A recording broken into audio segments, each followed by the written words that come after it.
सम्पूर्णमा मेरो साहित्यिक नमन।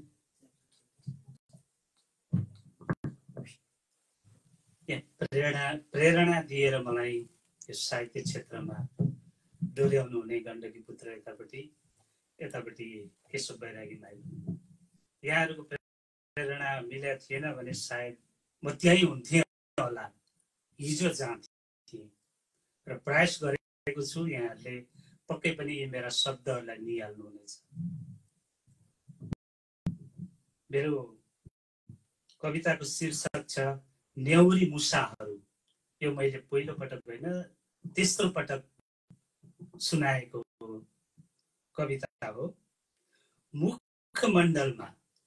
मुखमण्डलमा उडेर मुखुण्डो कालो मेघमालाको, देशका तीर्थ धामहरूको शरीरको टोपी काटेछ,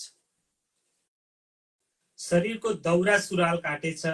नारी समाजका धुरी कैलीहरूको फूलमाला भित्रको डोरी जस्तै बनेर फरियाको जुइनु काटेछ, धोतीको खुरको काटेछ, चौबन्दीको तुनु काटेछ ती माउरीहरूले।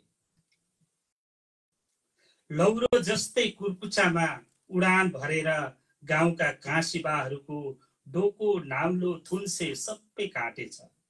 कविहरूको अनुपम उपहार कलमको निपलाई निथाहा पारेर अजमरी अक्षरहरूको पाड छट बिछट पारेर काटेछ। आमाको न्यानो काखमा सुरक्षित ओम शब्द काटेछ।